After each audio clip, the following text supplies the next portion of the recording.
Hello. Welcome to Secret Team 7. My name is Charlie. I am your dungeon master for the evening.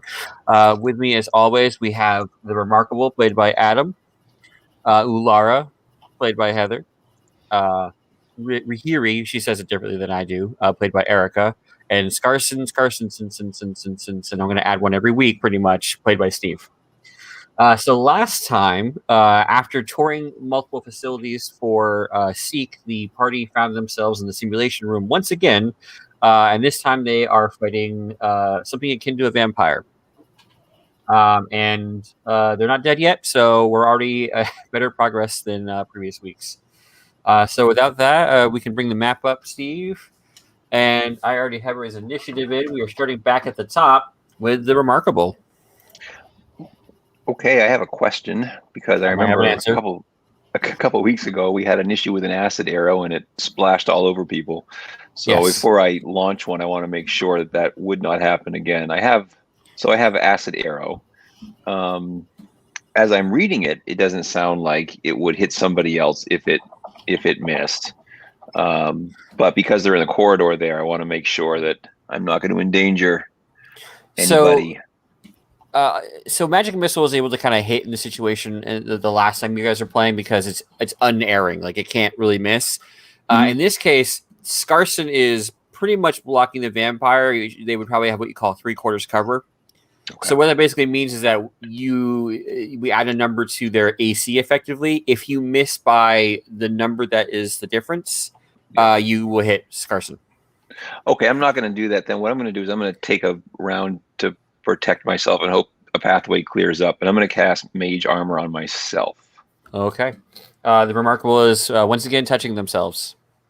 That would not be my approach to Mage Armor. No, but well, okay. No. So my Dexterity modifier is, I think it was 3. So it would become an Armor Class 16 at this point, I guess. That would be yeah. All right, so that's what I'll do. Okay. So you begin to kind of glow and feel that kind of warm shell around you. We go to Alara. Oh boy. So you have your spiritual weapon up front, which is kind of blocking the way as we speak. Yep.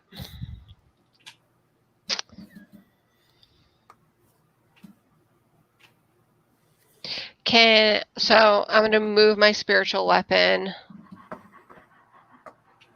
You're going to try to move it like next here?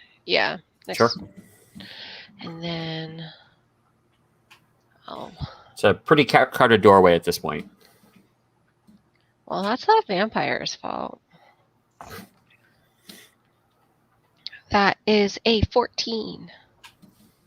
Let's see. She doesn't have a lot of armor, but she's got a little bit more than that, so that will not cut it. All right. So I will take a step forward and get into range. You are in range. And I will attack it. Okay.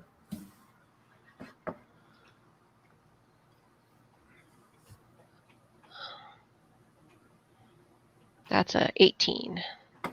That will do it.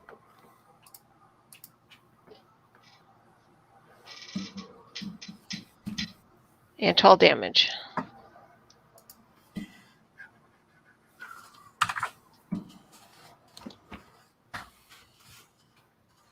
All right. Anything else from you? I know, that's it. Okay. So it's at this time. Rahiri would probably see this, but these gentlemen here are coming around the building to say hello. Gentlemen. Yes.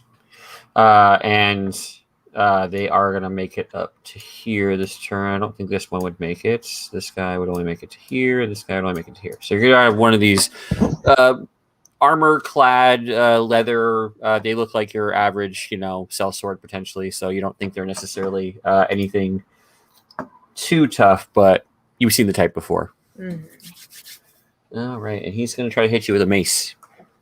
Okay. 14 is not going to cut it. Mm-mm. Neither is 15.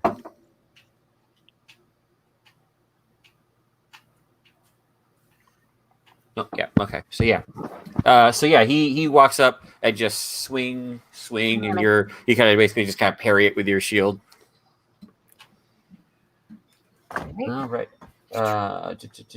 Scarsonson.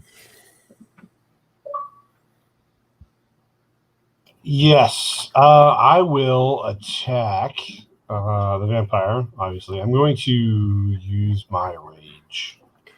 All right. I will go into rage. You are in a rage.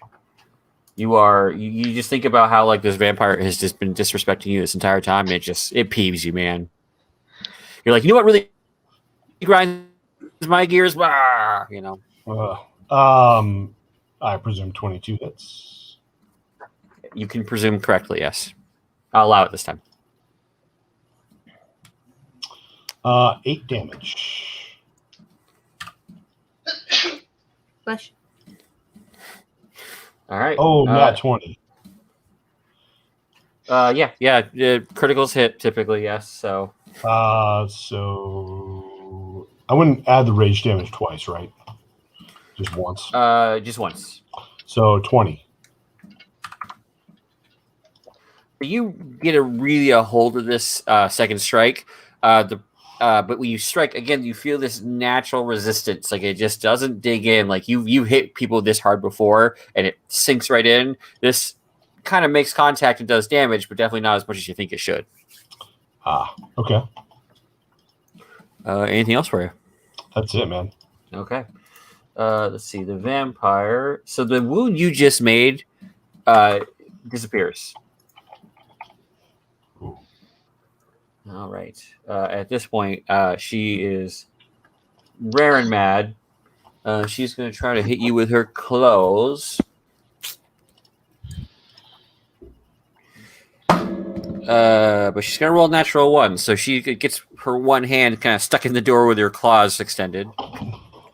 Then she's going to try to do it again. And she is going to get a hold of you. So it is a 22 to hit. That hits. All right. She is going to choose to grapple you instead of do damage. So she's got a hold of you. And she's looking real hungry. She's looking at her chops, man. Oh. Yeah, it's not good. Rahiri. You see a vampire, but you also see all kinds of other people. Yeah, the one next to me is taking priority. I'm gonna save my spells. I'm just gonna attack it with my corpse slayer mace. Sure. Oh my god, no, I'm not. It's natural 1. So in your surprise, you go to swing and you just get stuck in the ground. Like really amateur hour. There's a small. Well, no, there's not. But yeah, you think if there was an audience involved, there'd be booing. So. Maybe there is booing. Yeah, exactly. or it would just be the bite where it's just like everybody's like, oh. Anything else for you? Yes, with my bonus action, I am gonna cast Searing Smite. So on my next attack or my next melee attack, I have more damage. Right. All right. We are back at the top of the Remarkable. You are mage armored up, but the way actually seems more crowded than it ever has been. Can I see out this window where the 2 thugs are standing, the top window? Go ahead and give me a perception check. You're in the middle of combat, so I want to make sure if you'd actually be able to notice it. Okay, perception. Okay, I roll a 13. In the fury of battle, while you're trying to figure out what to do next, you happen just to miss it. It is nighttime. You're a human, so you don't really have great vision at night. And then what's left of those curtains are moving in the way just enough. So those things combined, you're kind of at a loss, unfortunately. I am going to try to get outside. Can I make it out the back window? Yeah. Kind of directly the opposite side of the door. You got what, a 30-foot movement? So 1, 2, I have a 3, sleep spell I want to cast. So I'm trying to get into a 5, position to 6. cast So it. this would be your normal full movement. If you want to dash, it'll cost you 10 feet to get out the window. So you'll be able to move 4 more spaces. Okay, let's do that. All right. So you're out the window, up or down? I'm going to go down 4. 1, 2, 3, 4. You gotta make it around the wagon. Yeah. All right. The wizard is going for a daily constitutional while you guys are fighting. All right. Ulara. That's typical. Yeah, right. Well, I mean, I could blow the hallway up, but you know. That's fair. That's fair. In other games, certain wizards or mage-like figures would have done that, right, Steve? Anyway, so yeah, Alara, it is all you. You do see the guy who just took a swing at Rahiri out there too. All right. As my bonus action, I'm going to cast Magic Weapon, Okay. and I'm going to do that on my Warhammer, which is what I'm using. So I get a +1. And it counts as a magical weapon now. And it counts as a magic weapon now. And then I'm going to attack, because that's all I can do. So that is a unnatural 20. Okay, that'll definitely hit. And 9 points of damage. Okay. So as your weapon glows in your hand, you make the strike, and it bashes them pretty good. They're not looking great. So, anything else for Alara? Nope. Okay. I can't move, so. All right. We are at the gentlemen outside who are going to continue their march. Because it takes a bonus action to attack with my spiritual weapon, right? Correct. Okay. That's what I thought. Okay. Now, Rahir, you seem like you're very popular. Yeah, they heard it. They heard about you, and they're like, "Hey, you know what? They want to come say hi." All right. I like Tifa. I get it. So that first hit with the mace, we're looking at a 21. Yeah, that hits. Second swing for the first guy is going to miss. There will be a crit on one of them. So we'll give you the first damage. That way I don't start losing track here. So so that first hit's going to be for 8 damage. The crit is going to be for 10 damage. Okay. So these guys are just wailing on you at this point. Miss. One more hit. No, miss. Miss. And miss. Okay, so we just got one more hit on you. All right. So one of the other ones in your distraction, when you're trying to dodge the guy who just beat up on you, manages to find an opening for 4 damage. All right. Woohoo! And the one thing you will notice, because you're staring into these people's faces, is they don't seem to have much life there. No reactions, smiles, grimaces. They seem kind of just placid. Doesn't really make the pain hurt any less, but... Yeah. She's hurting. Scarson. All right. I had to make sure I wasn't muted first. You want to have that montage of me just saying, "Hey, you're muted. No. Hey, you're muted. Hey, you're muted." You're muted. To like some Benny Hale music or something. So it looks like Rahiri's in a bad spot, but I don't know what I can do to help her. I'm going to. I guess I'm just going to keep swinging. Oh, I'm grappled, right? Do I have to You roll are. anything? You can still attack, but you at the end you'll roll to escape. Okay, I will attack then for sure. Okay. Oh, 19. Yes. 14 damage. All right. That definitely digs into her.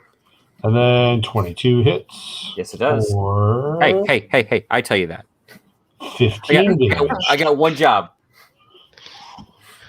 It's Sigourney Weaver on Galaxy Quest. I got one job on this ship. All right, so strength saving throws, all right? Strength athletics, yes. All right. So athletics, yeah. Yes. Yep. All right. So hold on. 24 was my first roll. 23 was my second roll. Yeah. So either will be acceptable. you just brush the arms away. You're like in your rage. You're just like, not today. I'm done with this. You've had it up to here, so. And I'm assuming you are all set. Yeah. Okay. I can't move forward, correct? No, you usually can't move through enemies now. You could technically try to move through the magical weapons space, but you'd have to be able to exit that space to do so, which you can't. Because you can't occupy the same space as it. Okay, all right. So, with the current setup, it would be a no.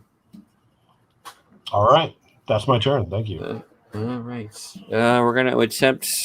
The vampire lady is, at this point, looking real rough, but she is not done with you, Scarson. She is going to hit with the claws, and she is going to grapple you, and she's going to try to bite you.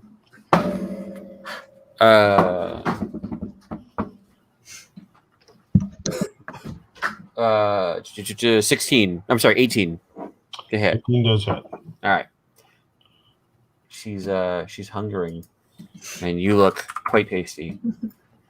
All right, we're looking at 9 damage from the initial bite, but as she attempts to drink your blood, you're going to take another 9 damage, necrotic. Okay. She's going to soak that ace up and does a body good.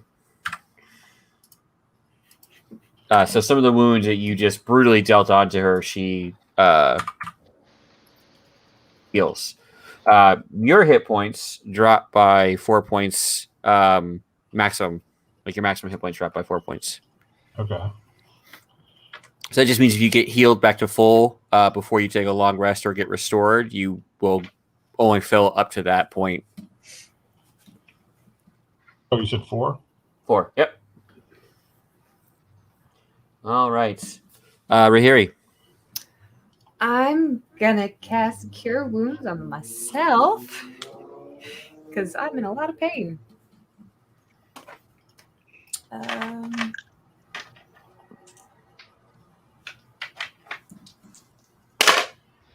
god. 7 plus 4 is 11. Plus 4 is 15. 15. All right, that's a little better. Actually, that's a lot better. Oh, damn it. I should have rolled another attack because I was frenzied, but it's fine. Okay. But I already have. You know, I'll use my bonus action to cast. I meant to use Divine Smite, not Searing Smite, because I want to inflict radiant damage on my I'm pretty sure it does, but does that overwrite your current smite that you have kind of holding? Would it cancel it out, or? I'm not 100% sure. First. All right. I might be able to stack smites. I'll have to double check that. But we will Searing go. Smite lights everything on fire that it touches. Yeah, but I wanted to do radiant damage, and also it's. So you can do a series. I think you can do your regular smite on top of a searing smite, because a searing smite affects your weapon because you're essentially lighting your weapon on fire. Oh yeah. And then you can choose to smite after you do your attack roll. Whereas with searing smite, you have to cast it. Well, yeah, but your attack. I already cast Searing Smite, so. Yeah, so because you casted Searing Smite before your attack, you can choose to do your regular smite after your attack roll. You can stack them too. The gods of Google have just spoken. So. All right, so. But I use my action to heal myself, so there's not actually anything I can do right now. Correct. Yeah. You just prepare it. Yes. All right. That brings us back to the top with the Remarkable. The Remarkable is going to get as far around the side of the cabin as he can. 2, 3, 4, 5, 6. That's with one movement. You can keep moving with your second, with your action if you'd like. So if I move again, I can't have another action. Correct. Your action will be to keep running. Yeah, I'm gonna. Right now they can't see me that well, so I'm gonna make that my movement, I'm gonna hold. Oh, I'm over there now. Okay. Well, yeah. So if you want to move another 6 spaces, that would be this is 4, so you have to choose if you want to go closer or just straight out. If I can go there, that's as far as I can get. No, you can get. You have 2 more spaces. Well, from here I can do what I want to do, which is but I can't cast a spell this turn, right? Correct. Right. You have already used your action as your movement or as additional movement. So okay, then I am going to just stay there. Okay. Yeah. You see this pile of people just trying to hurt your tiefling companion. You're not happy about it, I don't think. Ular. All right, so I'm going to use my bonus action and have my magic weapon hit the thug to its left. Sure.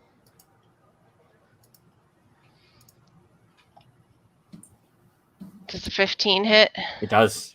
Oh. They're only wearing basic leather armor. Nothing too crazy. All right.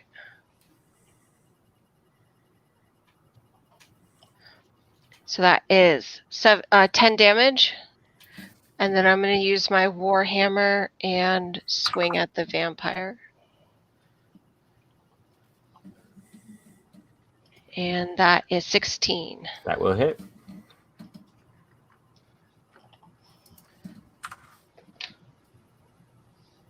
For 10 damage. Yes, straight across the face with the warhammer. She spits a little blood out. It's kind of gross. You're a monster.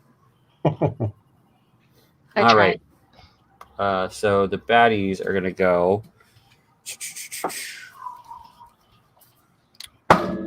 That's a miss. Another critical.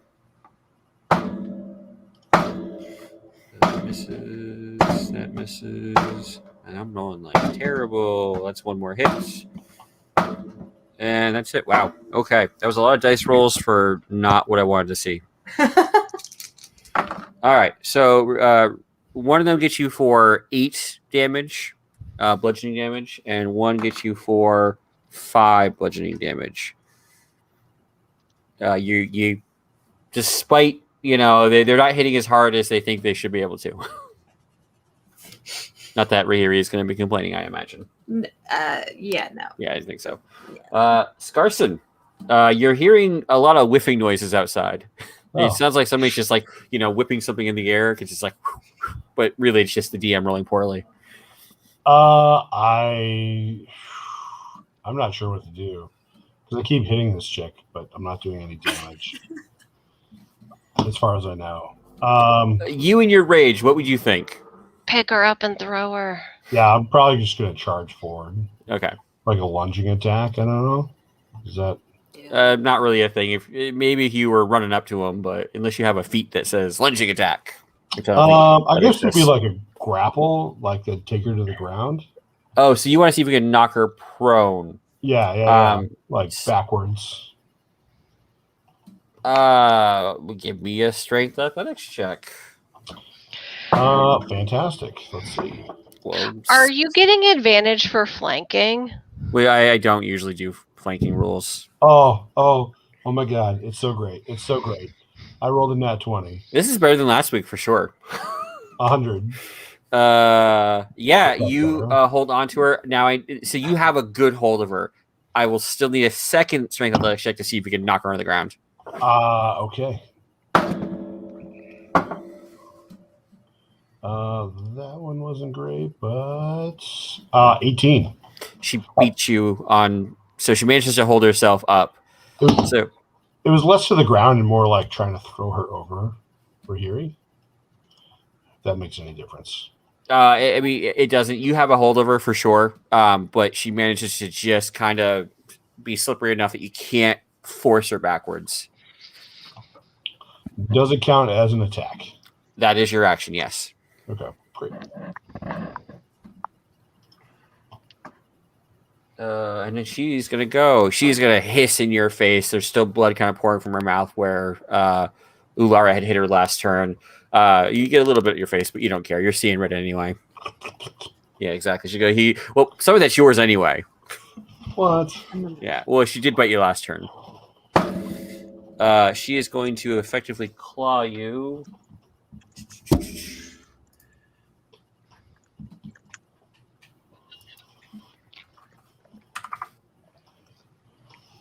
I rolled the wrong dice for that anyway.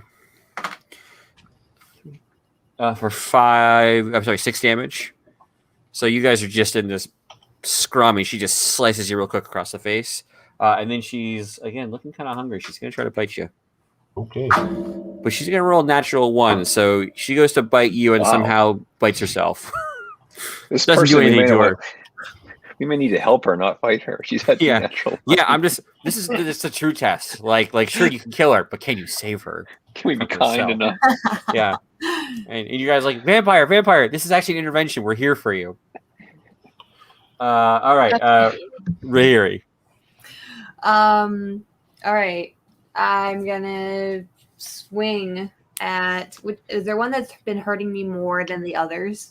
The guy you're basically to the upper right, he's just a real prick to you so far. Like he seems like he's just having a good night. All right, so yeah, I'm gonna swing at him. But if it helps, I will say you did see the spiritual weapon that Ulara has hit the one that's below you directly. Like she already did damage to that one. Yes. Well, this hope. I don't want to get ahead of myself, but this is the attack that I get to stack the smites on because I already have one of them. Yes. So yeah, I'm still gonna hit the guy above me. Okay. If I can hit him. Yeah, that's much better. 16 plus 5 is 21. Yes, more than enough. All right, and so this time you really crouched down and you just got that like, okay, I know what I need to do, and then you just whack. Yeah. And then channel all of your rage into a divine, holy Armageddon in this guy's face. And then they're lit on fire. 11 is the original damage, and then Searing Smite is another d6. 1. And then Divine Smite is 2 more d8s. 2 plus 2 is 4, so 11 plus 1 is 12 plus 4 is... So you've done 16 total so far. Yes. All right. And does he actually light on fire with Searing Smite? Yes, and then he takes 1d6 fire damage until it's extinguished, or I think it's up to 3 rounds. On your turn, on his turn, you have to roll a Constitution save to basically pat out the flames and whatnot. Yes. All right. Noted. Anything else, bonus action or otherwise? I guess you could move. I think you have a divine, a channel divinity that lets you do another melee attack.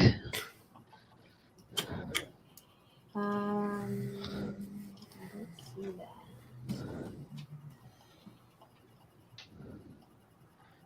that. Charlie, what do you think? I don't know the channel divinity stuff super well. It might be part of what you choose for your. Yeah, that could be. Oh yeah, because there's a bunch of options depending on what you choose for your aspect or whatever it is for paladins. Their oath. Yeah, and I know I have on here the Oath of Devotion one, so that's all right. So then no for bonus. No, I'm good. All right, so that will bring us back to the top with the Remarkable. Remarkable now is in a position where he sees baddies and he can do something about it. Will he? And I have a plan too. Yes, so I believe, and stop me everyone if I'm wrong, I can cast Grease underneath the thug who is farthest from me. On the bottom of Rahiri, but farthest from me. And I can create a 10 by 10 square of grease that would encompass those 2 thugs and the 2 squares underneath them. Okay, so that would including Rahiri's square. No, not hers. No, it's going to be located below the thugs. Wait, so it's the 2 below. Let me just make sure. So, are you saying this guy? Yes. Okay, and I just wanted to make sure. But it's going to be located. Yeah, you are basically doing this set of squares. So correct. Yeah. Okay, I'm with you. Yep. So I'll cast Grease on them. and they need to have a dexterity saving throw or fall prone. Is that if they move or just when the spell hits in general? When the grease appears, each creature standing in its area must succeed on a dexterity saving throw or fall prone. Being your DC of 14? Yes. Now, I'm sorry, I asked this question before. I'm not on sure. on top of the spells tab, there should be some data, Okay. like All casting modifier and stuff like that. Yes, there is. Yes, 14, correct. 14. So the first one does not. The second one does succeed. So this guy here falls to the ground. This guy here does kind of like a really like comical like swing dance to kind of hold himself in place, and manages to hold on. He might have pulled something though. You know how it is. He's like, yeah, I'm gonna feel that tomorrow. All right, so one is down, one is up. Anything else you'd like to do? No. Okay. So here you don't really see how, but the guy who is to your immediate right just comically suddenly slips and falls. The other guy starts doing this funky looking dance to kind of stay on his feet. You're not sure what's going on entirely. Ulara, you also see like this, funny music playing in the background as they slip and fall moment. All right.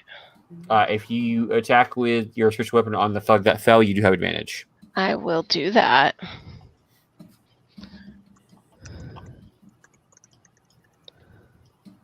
All right. That is a 13. We'll hit these guys, yes. 11. I'm rolling like shit tonight. All right. That takes the mace just swings onto his stomach, and and then you just hear the wind leave his lungs. Still alive, but he got the wind knocked out of him. Imagine just a massive magical hammer just pounding something into the ground. That's probably what it feels like. Because, we all have that happen all the time, right? All the time. Yeah. Is Ulara doing anything herself? Oh.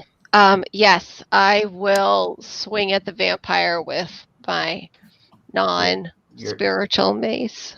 But it's glowing currently, so it is. Yes. So it's still kind of a magical weapon. So that's a nat 20. All right. So yeah, that'll do something. And I'll never roll another one tonight. I feel like 1 or 2 a night is enough in most cases. If you roll more than that, then my monsters have no chance. 18 damage. Nice. That hits her hard. You can definitely see like it takes a chunk right out of the side of her, pretty much. Good. Yeah, you pretty much can feel the bone that you hit like just turn to mist inside of her. All right. She's been alive too long. All right. So Thug on the bottom is going to try to stand up. Now, if they are prone, they're remarkable. Yes. Does grease persist? Do I have to make rolls every turn to have them stay on their feet? I am going to double check for you very quickly. Grease, the creature that enters the area or ends its turn. Does not say when the grease appears. Creature that enters the area or ends its turn there must also succeed. It does not say. Lasts for a minute. Lasts for a minute. Yeah. Yep. So. Yeah. If they start their turn, they have to do it, right? As that was in the language, or end their turn. Yeah. When each creature standing in the area must succeed, a creature that enters the area or ends its turn there must also succeed on a dexterity saving throw or fall prone. All right. So if they don't leave the area, they have a potentially be knocked prone if they get up. That's perfect. Okay. And it takes them an action to stand up from prone. It takes half your movement. I thought I took an action. Oh, half your movement. So these guys would lose 15 feet of movement to stand up, basically. Well, that's cheap. talk to. So there's these guys called Wizards of the Coast. You may have heard of them. I don't know. I don't want to presume. And they have this whole set of rules that they make somewhere else. And occasionally I use those rules. That's who made 3.5. Yeah, I'm telling you, man. It blew my mind too. Anyway, all right. So the thugs are not going to take the DM's anger out on Riri. No, please wait for me. Right. Miss. Miss. So then this guy's going to stand up. He's going to try to take a swing on you. I'm going to say because he's slipping, he's going to lose his advantage, though. Wow. He's very alone. I hit you once. I rolled a lot of dice. I hit you once. Rebuke. Sure. They still hit you, right? You just get to do something else. You get hurted. That's fine. So you're going to take 7 damage. And then I make a Constitution saving throw? Dex. What's your DC there? 13. That natural 1 is no good. All right, then I get to roll 2d10. Okay. Oof. God, I always forget how good that They're is. on fire. You get surrounded by fire. Right, yeah.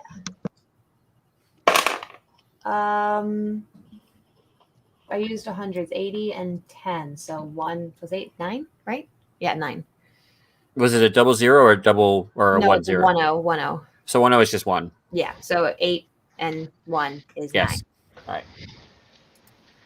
So yeah, he's surprised because basically the hit goes and then he just catches on fire for some reason. That's not normal for him. All right. And then these guys got to see if they're going to stay on their feet. Both of the guys to the south of you are back on their backs again. Oh, actually, the second one goes down this time as well. Oh, and also, was it the guy's turn who is on fire because he has to roll a con save? Yep.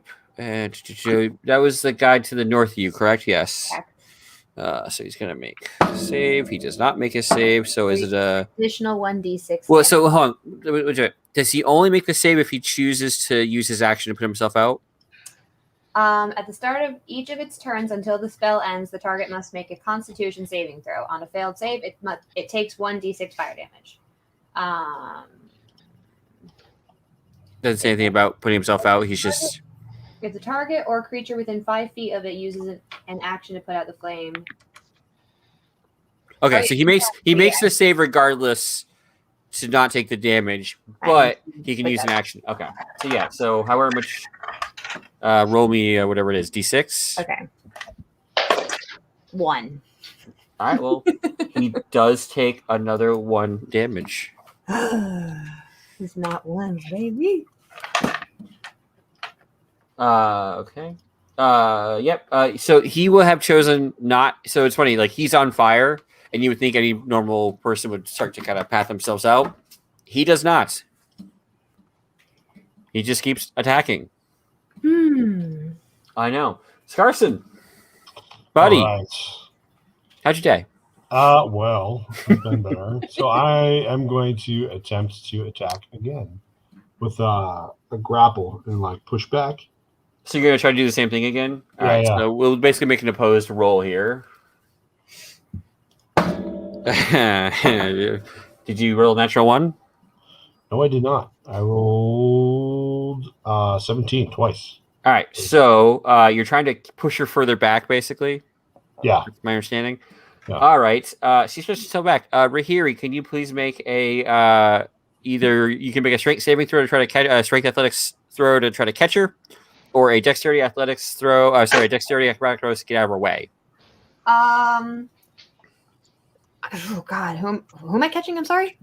So you can either, if you want to try to catch the vampire, she's coming towards you. No, I want to get out of her way. But am I going to Dexterity. invoke opportunity if I move? No. Well, from her, when she stands up, yes. No, the people that I'm surrounded by right now. No, as long as you don't leave their 5-foot range. All right, I just want to move. That's a 9. So, can I have you make a strength athletics check, please? Me? Yes. Oh, that's a 19, so 22. Okay, so you manage to keep your feet at least and not also be knocked prone. And you get knocked out to this part right here, and she is knocked right here in front of these guys. Yeah. And she's on her back. Am I on top of her? If you do you want to follow through, or are you just shoving Yeah, her? yeah. No, Okay, no, so yeah, follow through. you would be right here, yes. And I'd like to try and rip her jaw out with my hands. Is You that can do possible? that next turn when you don't take your action to do all that. Okay. But yeah, absolutely. If you want to try rip her jaw off next turn, I fully support your decision. So I do have a question. So because Yes. I'm rage, I'm supposed to get an extra melee attack. Would that count as a melee attack? Is the melee attack because of a bonus action, or is it just mean that in your action that you take? Is it basically say something along the lines of when you take the attack action, make a second melee swing, or is it used as a separate action like a bonus action? When you make a first attack on the turn. Hold on 1 second. It says while raging, you can choose to frenzy. You can make a single melee attack as a bonus action on each of your turns after this one. When your rage ends, you suffer 1 level of exhaustion. So it just says 1 bonus action. Okay. Yeah. Then you would have your bonus action one swing. Yes. Okay. So what would I Uh, roll? Just unarmed strike? Yeah. Do that, but you have advantage. She's on the ground. Okay. 16 is my high. Yeah. That will hit. All right. So you guys all see Scarson. He is just frothing at the mouth with anger. Grab the vampire, just shove her backwards, and then just not even reaching for one of the weapons he has in his body. It's just straight up punching her in the face. Like he is just like fuck it. We're doing it live. I'll chant while I'm doing it. Yeah. Scarson. Yeah, something like that. Yeah, Scarson rules. Anyway. So what was the damage on your unarmed strike? I didn't even check. Let's see. Oh, it's 4. Okay.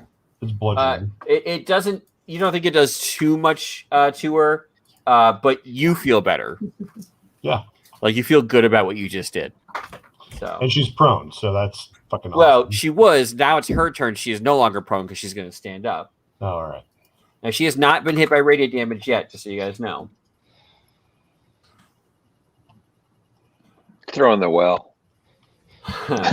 Someone's throw in the well. So she's gonna stand up, look to one of the thugs in front of her, and it says, "Feed me, fool!" And she will grab him and just bite into him. He does not fight back. So he takes a little bit of damage, and she's gonna heal a little bit of damage.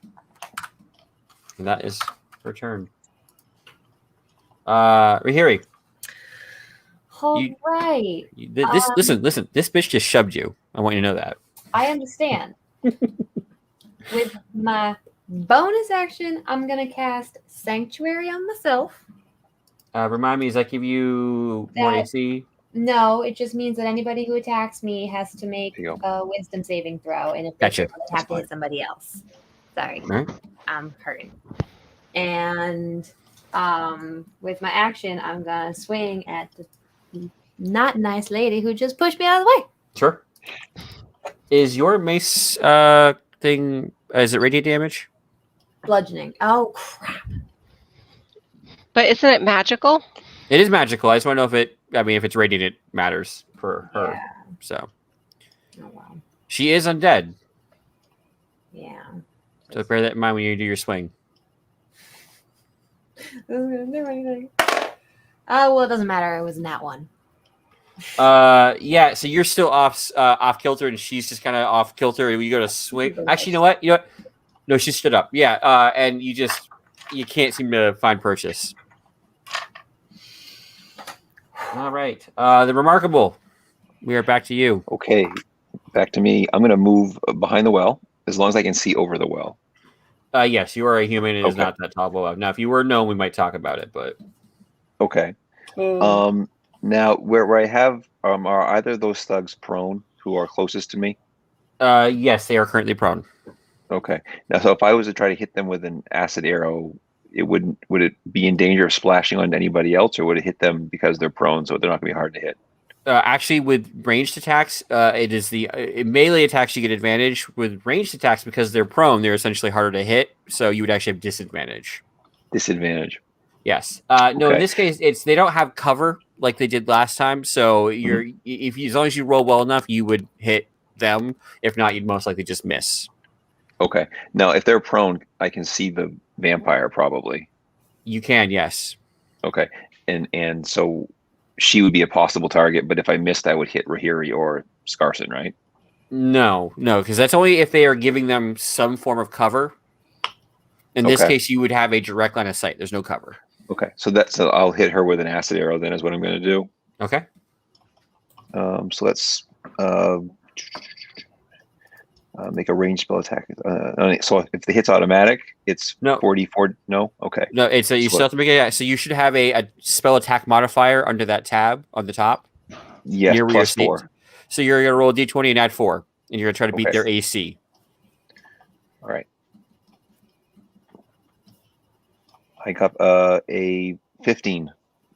That is exactly what you need. So go ahead and roll your 4d4. Okay.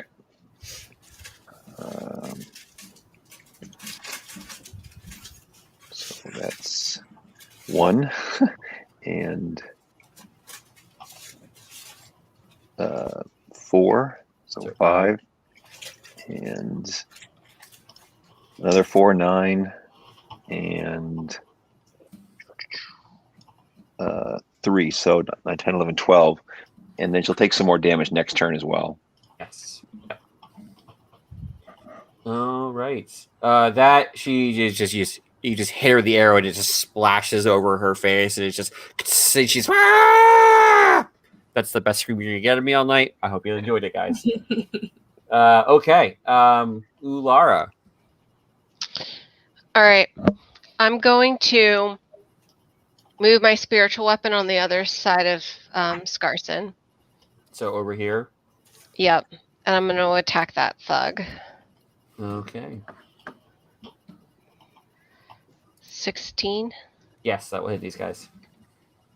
And that is 11 damage. That hits them very good. I mean, your spiritual weapon, MVP. Right. And then I'm going to charge into the thug ahead of me. And kind of basically do what we just did with the vampire and try and like throw him. All right. Let's make some. Well, he's prone already, Okay. so he's on the ground. I can't pick him up and like chuck him to the side, like grab him by the collar and just Okay, give me throw him. an attack roll, an arm attack roll. That is a 18. All right. Give me a strength athletics roll.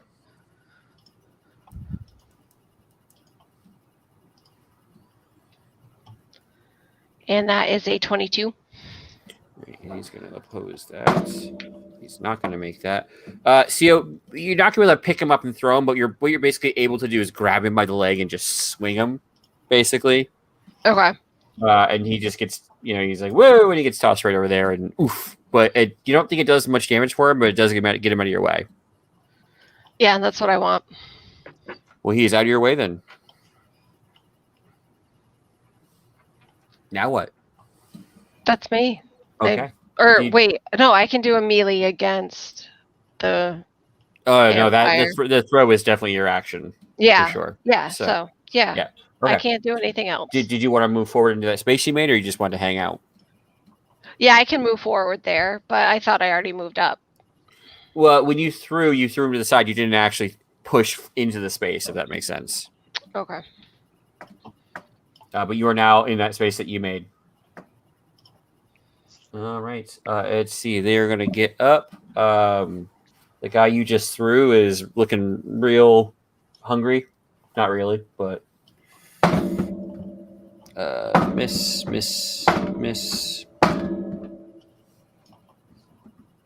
15 is not going to cut it with you, I believe. No. I don't think so. All right. And the next guy. Nope. Nope. Yeah, 7. I'm sorry, 19. On me. Yes. No, because I have shit. I don't remember if I cast that. Shield of Faith. Time. Yeah. Did you do it for this fight, or was the fight? Yeah, I know you did do it for this fight.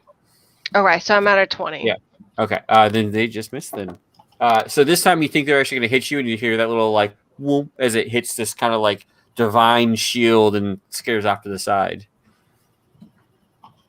All right. And then these guys are going to attack Rahiri. 22, I think, is going to hit Rahiri. Yeah. Oh, whiff, whiff, whiff, whiff, whiff, whiff, and then whiff. 17. No, okay. Yeah, whiff, whiff, whiff, whiff, whiff, whiff, whiff, whiff, whiff, whiff, whiff. For 4 damage, as one of them somehow manages to find purchase on you. Oh my god. Yeah. I'm hurting. Yeah, that's all right. So we're most a lot of people. So Scarson. All right. Since she's not prone anymore, She has stood up. Yes. I'm going to attempt to I really want to rip her face apart with my hands. I was just gonna say rip her face. So give me an unarmed attack. I'm sorry, say that again. Give me an unarmed attack. Okay. Let's see if we can if you can get a hold of her. Wow, 24. Yeah. So you get your hands in her face. Now I'm gonna need a opposed strength athletics roll with something else from her. Would that be a con to see how hard her epidermis is? 24. So you find some resistance at first before just shredding her face open. Can you please? So you're still going to take a little damage, though. So you're going to take 6 points of damage because when you put your hands in her mouth to pull her jaw apart, essentially, you literally stab yourself with her colossal teeth. All right. The good news is it doesn't do her any benefit because she, yeah. All right. And go just roll a d4 for me. D4. I'm going to go into my matcha and be like, so 3 damage on that. All right. So part of her jaw starts to actually, you can see the bone begin to grow out slowly. Oh, boo. She can't bite anybody this turn, though, so she's just going to come at you with 2 claw marks. You just slash. 21 to hit. Hits. 19 to hit. Hits. Ooh, I rolled max damage. Oh, no. 18 points of damage. I go down. So the adrenaline begins to wear off your system, and it's just when she hits you, you crash. Do I have to make a death save?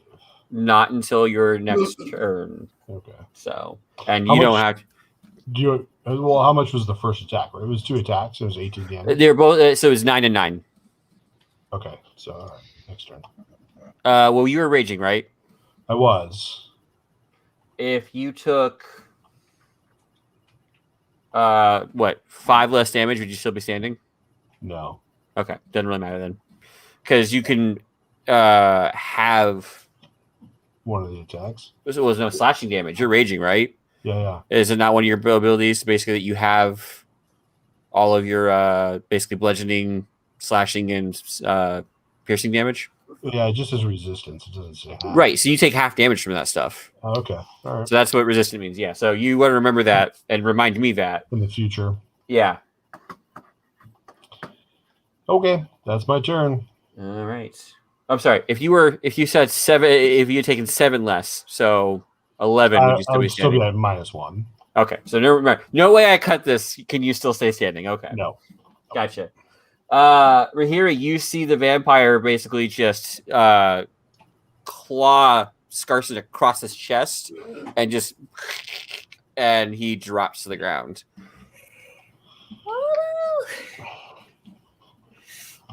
After that amazing attack I just had. So upsetting. So upsetting. So upsetting. Well, you made it so she can't bite anybody. That's pretty good. That means she can't heal. Well, she can't heal in addition, yes. Mm. All right. We are back at the top with... I'm sorry, no. Mahiri. Okay. Yes. Realizing that if I just swing at her with my mace, I'm not going to do much damage. I'm going to hit one of the other guys near me. I guess. What's up? At the end of her last turn, she would have taken some extra damage from the acid arrow. She would take. I'm gonna roll it right now. Yeah. She would take an additional 2. Well, it's not much, but she would take an additional 3 total. All right. So yeah, as she's the part of her face that's still there is still melting with acid. She's had better days. Okay. She's just out here trying her hardest, and a bunch of damned adventurers just show up and just start, like ruining her house party with her, 4 buddies. Somewhere this is like the reverse side of a buddy comedy, and you guys just suddenly come storming in and just like ruin it. The other guys are outside being like, we're gonna go in there, we're gonna surprise the vampire and be like, surprise! And they come around the corner, you guys just beat the crap out of her. Like, hey, we should get them. Anyway, that's my narrative on this side. You guys are actually the villains in this story. All right. Anyway, sorry, Rahiri. But all right, so what were we talking about before? The goon that's closest to me that looks like it has taken the most damage. Yeah. So you think the guy who started hitting you the first time, and then the guy who is you can't reach. So the guy who to the upper right for you looks pretty rough off. All right, so I'm gonna swing at him with my mace. Oh, that's a nat 20. I switched. Okay. So D6. So it's 3 doubled is 6 plus 6 is 12 damage. Did we get out of order? I thought Rahira was before me. No, she's very last. She rolled a 4 in her initiative earlier today. Oh. So you didn't roll great, but you didn't roll that bad. All right. So your mace just thuds across his face. You feel that bone go soft, and he just collapses into a pile. That's what you get. All right. Anything else for you? No. So I literally have 1 spell slot left, and I might need it to heal. Sure. All right. Now we're up to the Remarkable. Okay, I'm going to. Which thug went down? The one right here. Okay. That being said, the one in front of Ulora looks real bad. Can I do an acid splash, kind of because they're diagonal on those 2 thugs, the ones that are closest to me? So you basically want to get them in a straight line? Is that what you're trying to do? Yeah, I'm guessing. I'm wondering if I can do it without much of a challenge because they're adjacent to each other. Well, yeah. Is the attack read basically you attack them in a straight line? Basically, they must be within 5 feet of each other. That's it. Is what it says. Yeah, that's all it says. You choose the targets. It's not just all targets, right? You choose 1 or 2 creatures you can see within range. Okay. If you choose 2, they must be within 5 feet of each other. They must succeed on a dexterity saving throw or take 1d6 damage. Okay, then yes, you can. Yes. Okay, and that's what I'll do. I'll try to hit them both for 1d6 acid damage. The first one will succeed, but the second one will not. Okay, that second one will take 6. 6 damage. Nothing happens to the other guy on a save. I don't think so. Or take. Shoot. Nope, doesn't say anything about what happens if they save, so I don't think so. Okay. Then that is all set. Yep. Yeah. So the splash, the guy manages to kind of like duck out of the way, and it splashes more on the guy next to him because of that. And that guy's also having burning skin. You're going to make a plastic surgeon somewhere a lot of money. All right. Ulara. All right. So I am going to use my action to spare the dying on Scarson. Okay. And So So I yeah, you're stable, Steve, basically, but you're at 0. Okay. All right.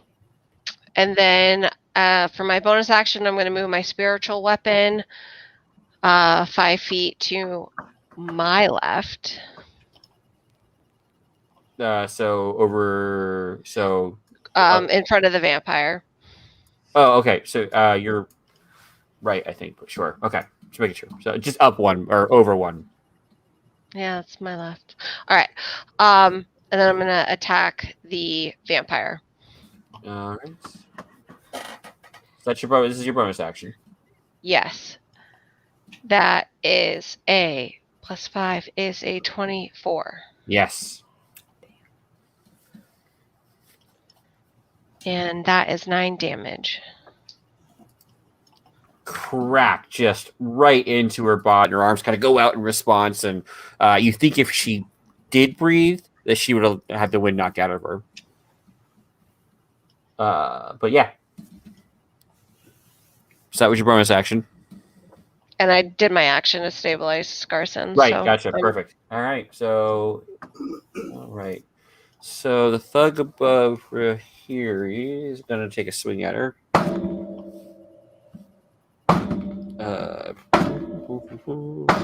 And miss by 1 twice. So that armor is doing its job. At this point, the one in the south over here is going to look at the Loxodon and not like what's going on here. But not that they're going to be able to do anything about it. Yeah, no, they don't like it, but you managed to just kind of parry all of their strikes. And then the Me? other one, yes. Remember, yeah, no, I have sanctuary, so they're not. They have to make wisdom saving throws to attack. Oh no, so that was Ulara. That was Okay.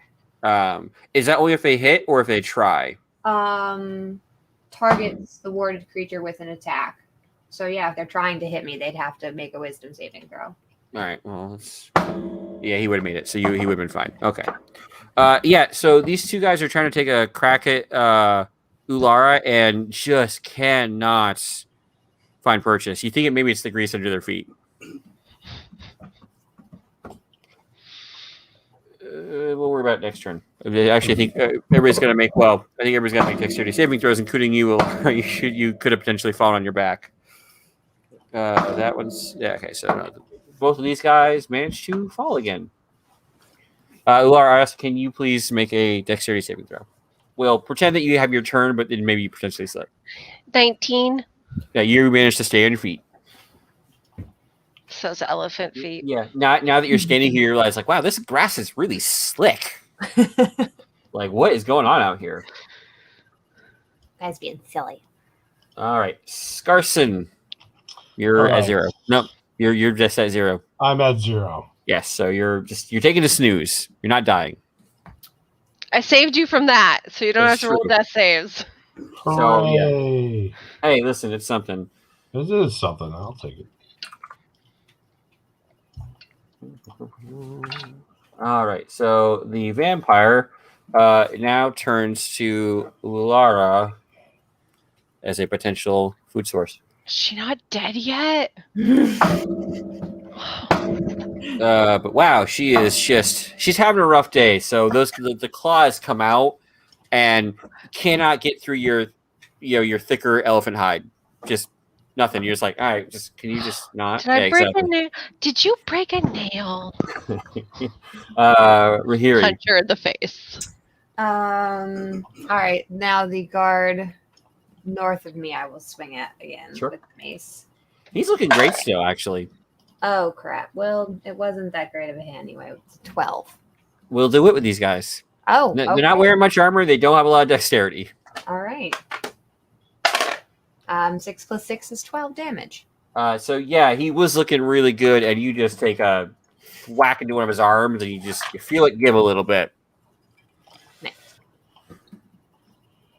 All right, we are back at the top with the remarkable. How long does that acid arrow still last on her? Good question. Is it 3 I'll turns? look it up. That's what I know. I am not sure. The acid arrow lasts for instantaneous, and it's just the 2 turns. It's the first damage. Okay, so she's taking all her acid damage. Okay. Mm-hmm. Yep. I'm going to Tasha Mind Whip her if possible. I think I can see her. She's within 90 feet. So yes. What is her save? The target must make an intelligence saving throw. She does make it. Okay. On a successful save, the target takes half as much damage and suffers none of the spell's other effects. So half of 3d6 damage? Yep. Okay. I'll roll it.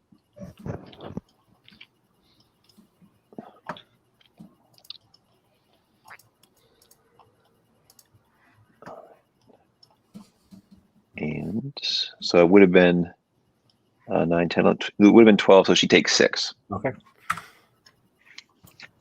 All right. And she just kind of grabs her head, a little bit as, whatever signal you send to her just kind of makes her brain scramble momentarily.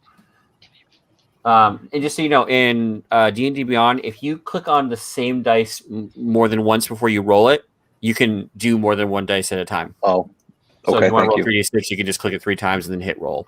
So pretty swanky. All right.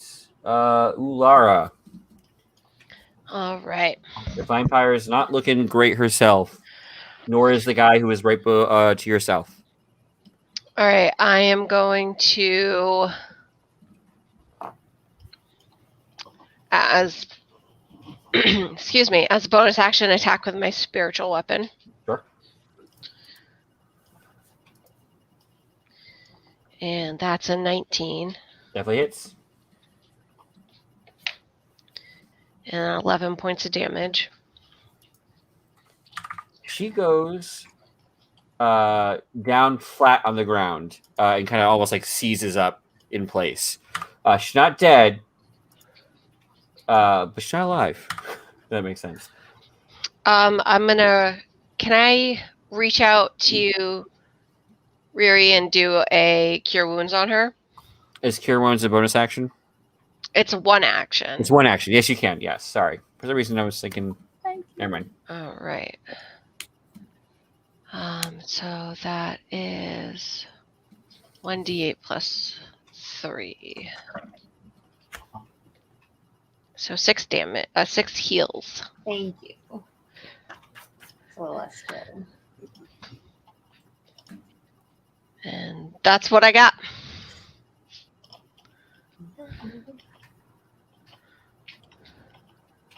All right. So when the vampire lady goes down on the ground, the 3 remaining thugs they just start screaming their heads off and just looking even more like this is the first emotion you've seen out of them at all, and they're just frothing at the mouth, and their attacks become very desperate. And so Ilara, you got 2 guys. They're gonna stand up and come at you. 18 is not gonna hit you currently, right? You're at 19. No, I'm at 20. You're at 20. Okay.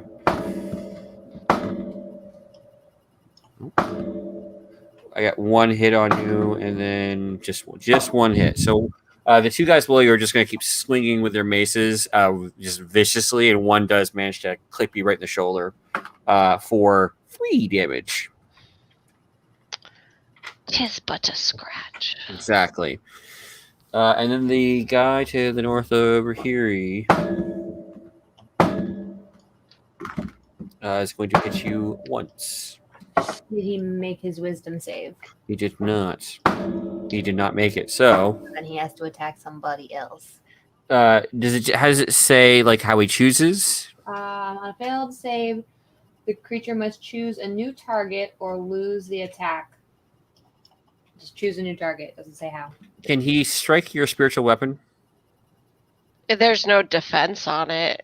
The spell doesn't say anything about people attacking. Okay, it. just curious. I don't think he can. I was just curious if it did actually have a thing that I was forgetting.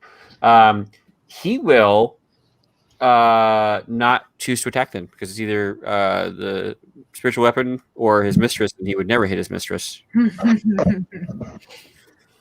So that is all of them. Scarson, he. I'm at 0. The vampire lady just lays there in place. Rahiri. It was the one north of me that swung and a miss, right? Correct. Or kind of went to go swing, got kind of all foggy in the head, and just chose not to swing. I'm gonna swing at him again. All right. Oh god damn. 8. Yeah, these guys don't have a lot of armor, but they do have some armor. So you slip on something, like you may think maybe there's some blood on your foot, and you just kind of just like bink, and he's like, meh. Yep. Okay. The remarkable. That acid splash does not have continuing damage, right? It is a one-time damage. Nope. Okay. One time. Gotcha. But I am going to do it again on those two guys. Sure. Nope. And nope, they both fail. Okay, so they will take 4 damage each. So the guy closest to you, he was barely standing, and the acid gets in all of his open wounds basically, and just starts melting him at this point. He just kind of collapses in a burning, hissing pile, and he's dead. He's dead, man. Excellent. It's my first person. Oh, wait, first person. I think. All right, we gotta buy you a drink after this. I feel that's the rule. Emotionally challenged, but the remarkable would be emotionally challenged by anything. He is the supreme. He is the supreme maturity. All right, Laura. So the guy who's below you is now he's ceased. With my action, hold on, I did the math. I'm at 540 pounds with my weight. Can I just step on the vampire's head? Yeah, give me just kitty jumping in a puddle. Give me an unarmed attack with advantage.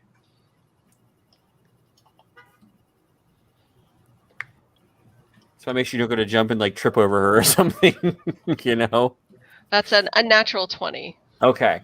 Yes. Curb stomp. Trying to think how you would roll damage on this. Why don't you give me 4d6? Luckily, I have 4 exactly out. I usually put 4 out too, because it's a half fireball damage, so in case I have to be ready. All right. 5, 10, 13. You crush your head. Strength would be 16. All right.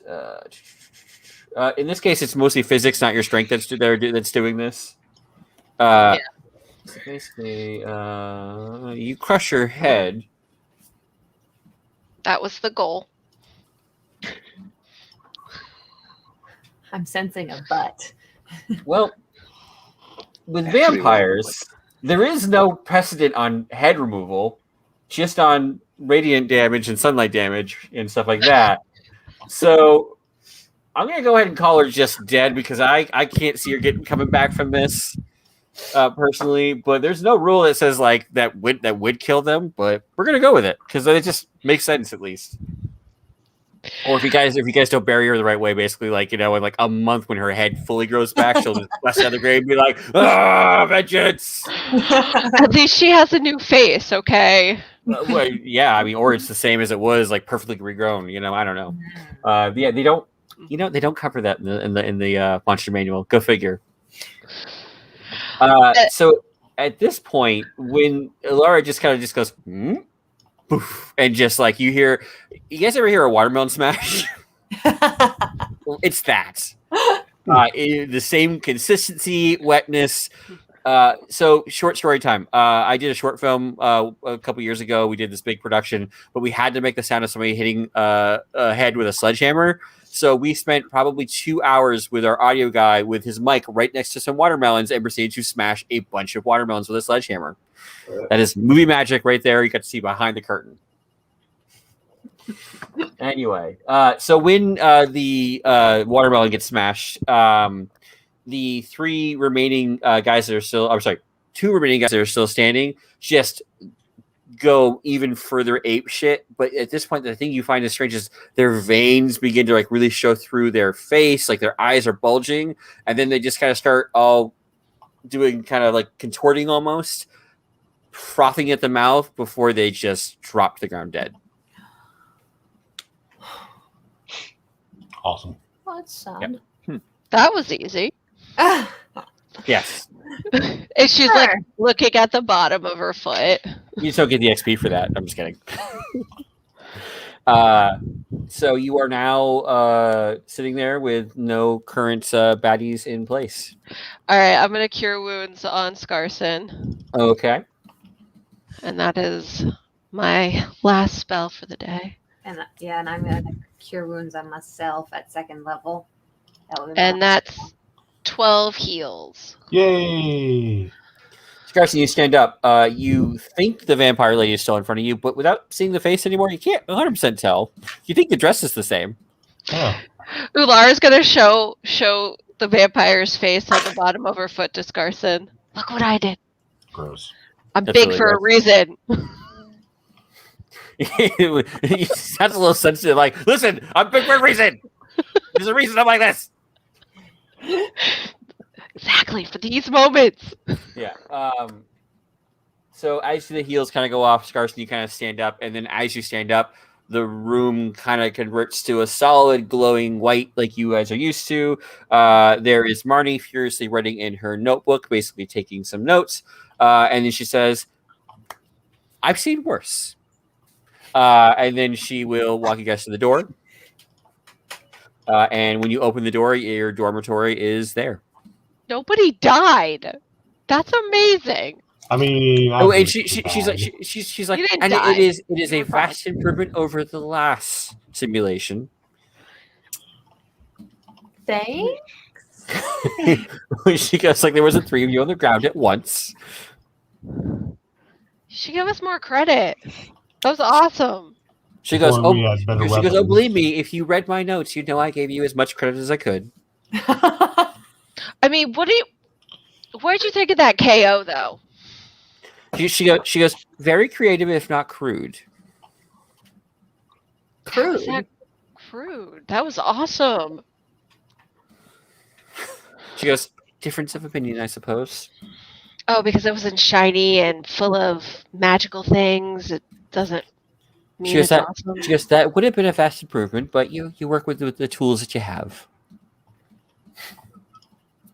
Well, I'm big for a reason. She goes, that's the spirit. Wow. And you guys are in your dormitory. So she will kind of go over her kind of some of her notes, basically, and she will. You can kill the map, Steve. All right. Yeah.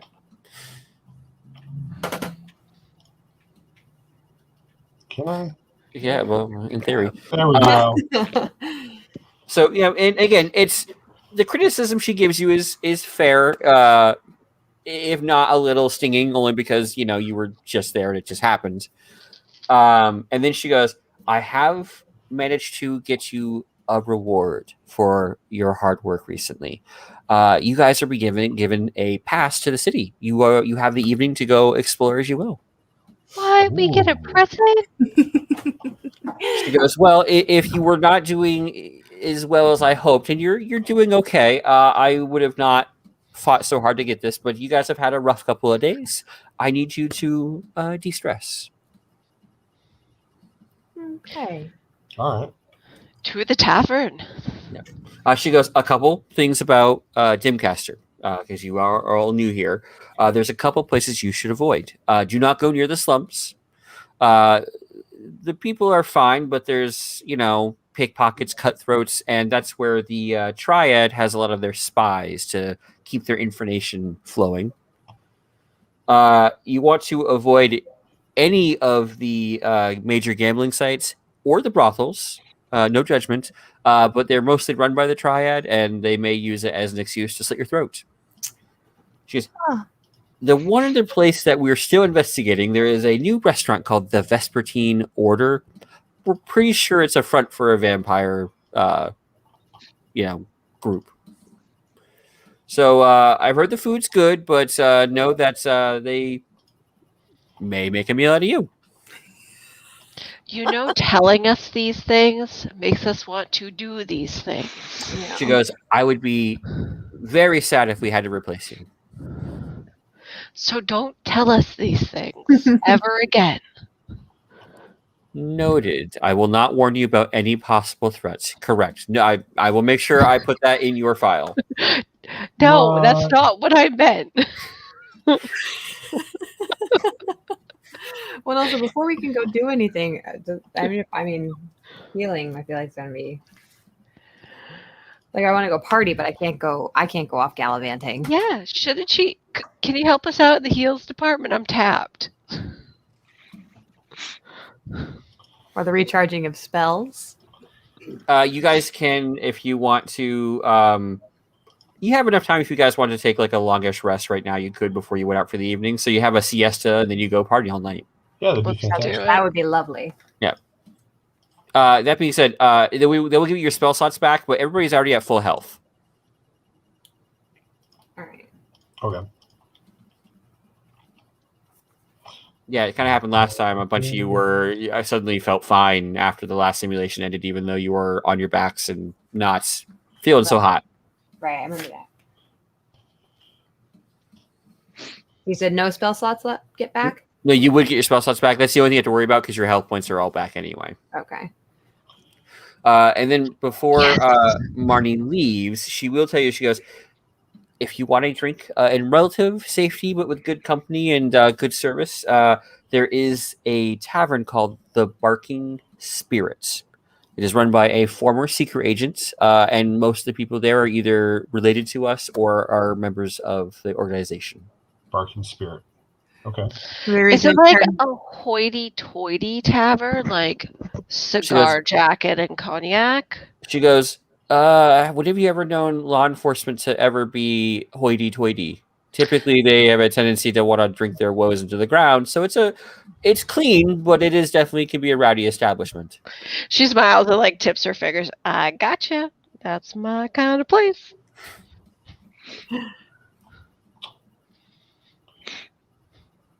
Riri's gonna turn to Alara and be like, "Secret agent." Doesn't that sound exciting? Yes. Oh my god. What could we do? Okay, we have to have a mission. So Rahiri, it's not secret agent, it's seeker agent. Oh. I know, not nearly as cool. Now I wish I had made them a secret agent. Can she still think that it was secret agent and everybody Absolutely. else did the proper thing? Oh yeah, no, I I would feel like that would be a lot of fun. That'd be fantastic. I can't wait for that confusion later. I'll wait for some good old fashioned role play. I would like to look for a place to get some better weapons, because in this last combat, my axe is How much gold do you have on you? That's a great question. 1,000 gold. Ooh. You actually have 1,000 gold? Yeah, that's what it says. I just looked. I don't think I've given you guys any gold. It says 1,000. I don't know. Okay. So let's say I have 0 gold. Then. Let's say you have 20 gold. Okay. I have fantastic looks. Okay. So you're currently using a one-handed axe or a two-handed axe? They are both two-handed, I believe. Battle axe. So it's just a 1d6? D8. So you probably think that the only way you could probably do more damage with your current funds and access to materials is if you went with like a great axe, which was a two-handed weapon. And I think would give you like 2d6, I think, for damage. All right. I have a different idea. Okay. Okay. Not a problem. I'll do something. Yeah. You actually may not know what like better items or magic items might cost. So you're welcome to go look and talk to somebody and go, I have this many. Yeah. And see what they say. That sounds like a plan. I'm going to do that. All right. Are you guys going out as a group? Mary's gonna stick with Ulara for sure. Okay. Ooh, I Girls' got night. a friend. Because you're big and she's little, and I'm big for a reason. Yeah, Yes. the dichotomy, the juxtaposition of you guys, it's a good contrast. You guys are both in really nice armor, but you have this smaller tiefling and just hulking Luxodon. I'm gonna go with Scarson, I think, to see Sounds what like a plan. else is out there to be seen. I'm not All gonna right. buy any axes. I don't purchase axes, but We are gonna have a party that will impress Caden Killian himself. Yes, he's I don't know he's who actually that very is. famous in this world too. So actually, yeah. All right, so we'll start with Scarson and the Remarkable. I would like investigation checks. Yes. Da, da, da, da. 23. 19. So yeah, you guys are able to find some basic weapon shops for sure. Pretty standard fare. So again, you walk up to the guy and say, "What can I get for this?" And he just kind of looks at you and goes, "Nothing better than what you already have, unfortunately." Very well. Yeah. I will keep my gold and move on. Yep. And then you also you guys can find a potion shop. But again, I will say that everything has a price tag that is well above what you have in your pockets. Okay. You realize that you have not been paid yet, nor did you ask if you do get paid. Yeah, that's true. That's true. And you're like, I knew I forgot something. Maybe we should go back and see if we can get some cash. And Good so idea.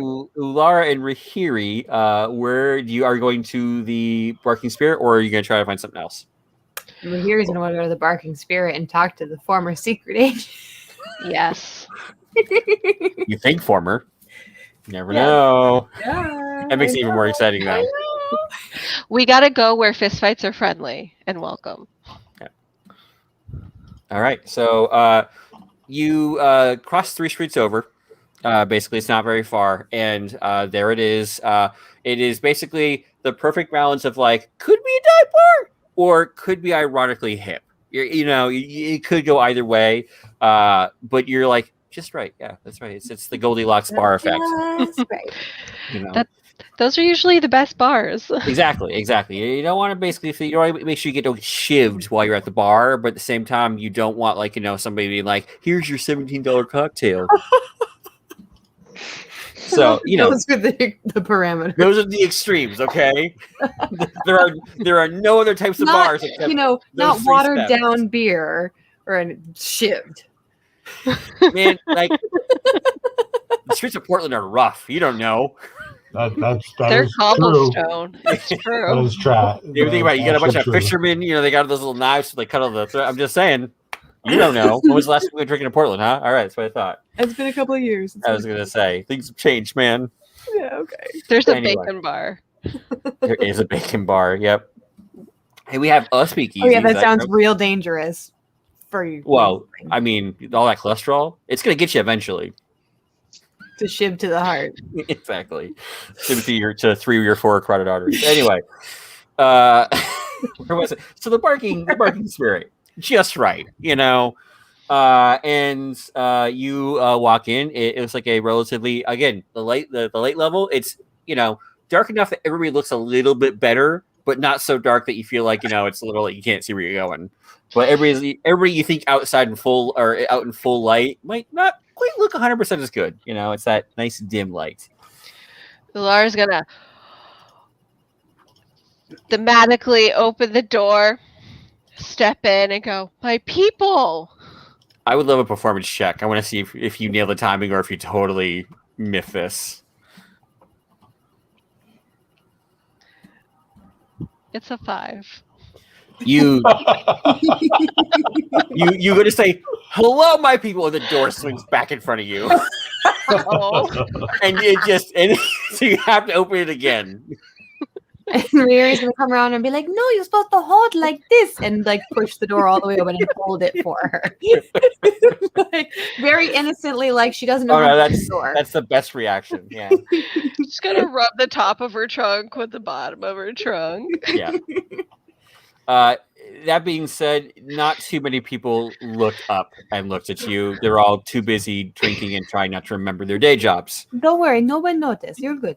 Okay. The only person Alright. I did notice is a large half-orc with an apron behind the bar, who's like cleaning a glass. You're big too. I like it. He just kind of Nice. looks. He just looks. He goes, "Okay." Do you think that's the secret agent? No, I think the people at the bar are the secret agents. He is. This guy is at the bar. Yeah, they said the barkeep, right? Yeah. Oh, yes. That's right. Let's go. See, this is why I need friends. She's gonna try to like hook. How tall is Ulara? 7.5 feet. I'm 5'1". I'm gonna try to hook her hand through your arm and just be like, just touch your just be touching like right here on your arm. Just be like, let's go. Okay. I'd watch this TV show. I'm just saying. This is the buddy cop Right. show I want. Me too. It's what we deserve. Yes. I feel like she takes like I take 3 steps for every like one of Ulara's. So you walk up to the bar. The half-orc there just kind of like cleaning his glass and puts it down. And he goes, "You seeker?" We're secret. Hi. He's like, no, but no. Do you work for Seeker? Like, are you a Seeker team? I think that's what they're calling us. Riri's okay. just looking back and forth, very confused. Yeah. Well, at I this was point, just- like, hold on. Can you make a give me a wisdom saving throw? Me? Yeah, or just a wisdom check. I'm sorry, wisdom check. That was much better. 19. Like, yeah, so you managed to, for half a second, you think that maybe Ulara is in on the secret agent because they're speaking in a code word of some kind. But you're like, no, I think all those words are words that I know too, so that's okay.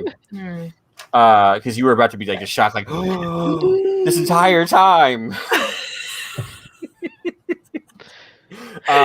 These things, There's a right? She secret pulls agent out her all soul along. trap. He goes, I'm guessing you guys are new here. So the good news is the first 2 are on the house, and he gives you 2 ales right in front of you. She's gonna look at it. I wonder what gave it away. Well, most people don't come in this bar unless they're either part of Seek or they are looking to pick a fight with Seek. So you were one or the other.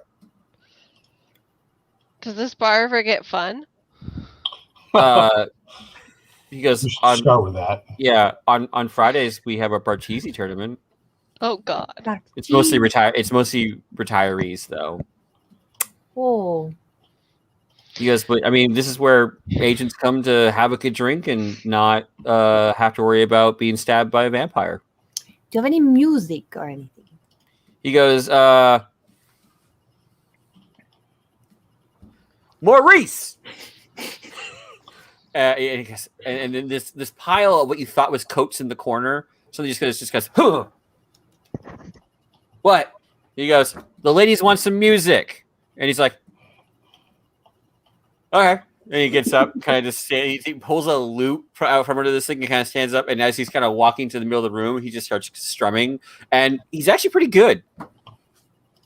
So, Riri's gonna be very happy for music. yeah, it's not the jauntiest tune. It's not really what you call a toe tapper, but it seems to fit the ambiance pretty well.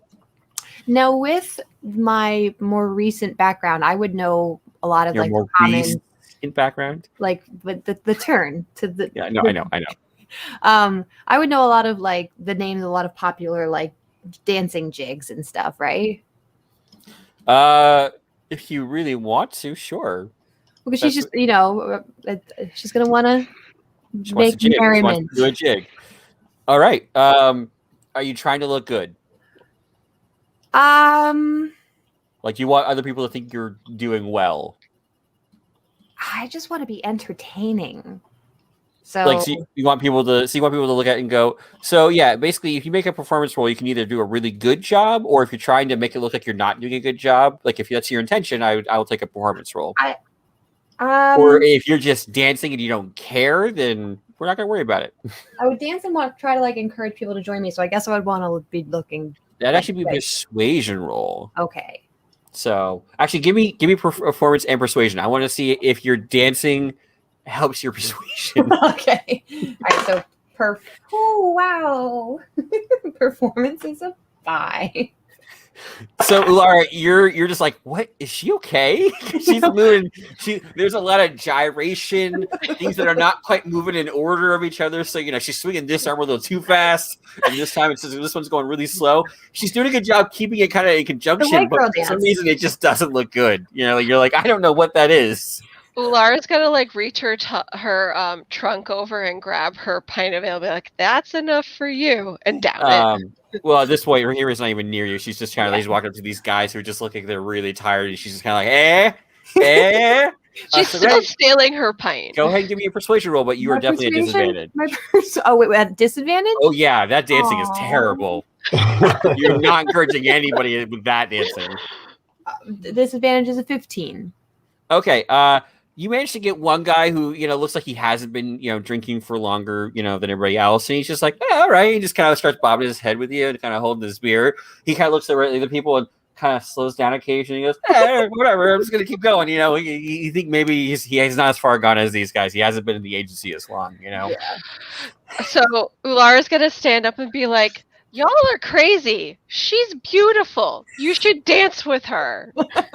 Can I roll a persuasion check? You absolutely can. Yes, I would love to see how this goes. Well, can I go back when she gets up? I want to go behind her and actually chug my beer that she tried to take away from me, and can I retry to perform? Yes, but you're going to perform, but you're going to get a negative because the more you drink, the better you think you dance. It doesn't mean you're actually a better dancer. Okay, I'm happy. So go ahead and roll your number, and I will do math in my head. I got a 19. Well, hold on. You might have disadvantage depending on how bad this dance is. No, the 14 was the low. Okay. So you're dancing about the same. You think about the same last time. You think you're dancing a little better though. But it doesn't really change. And so, you got the one guy, like he is committed to this course of action at this point. Go ahead and give me a persuasion check, Ulara. It is going to be a disadvantage though, because she's not doing herself any favors to help you here. I rolled a 16, so plus 4 is 20. So you actually did 19. So your first one was 19, right? My first roll was a 19. Yes. Okay. So you managed to, make an impassioned speech as to why she's like, your enthusiasm is infectious. So one of the, there's a tiefling that's kind of like, she's got her back turned to you guys. She turns around and just kind of, you see her kind of bobbing her head and tapping her toe, but that's about all you're going to get in this place. Oh my gosh. And with that, like Harry's just going to turn to Alara and be like, let's just have fun. Like, no guys. Just girls. Just girls dancing and having fun. At that point, man. the Remarkable and the Scarson done with their potential shopping that did not go anywhere. I imagine you're going to walk into the bar.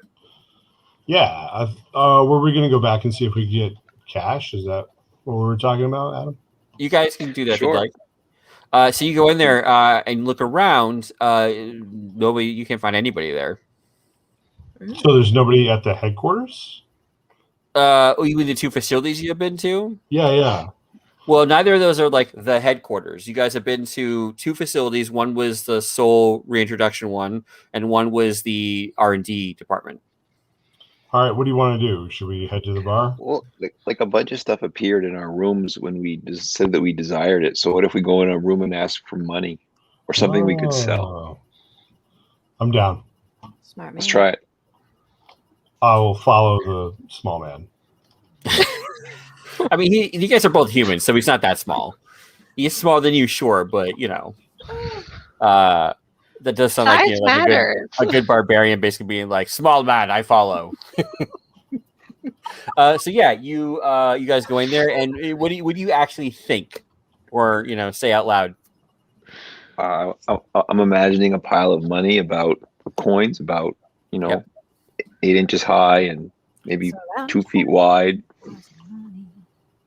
Yeah, I'm thinking like Scrooge McDuck. Okay. I want to surf down a pile of gold.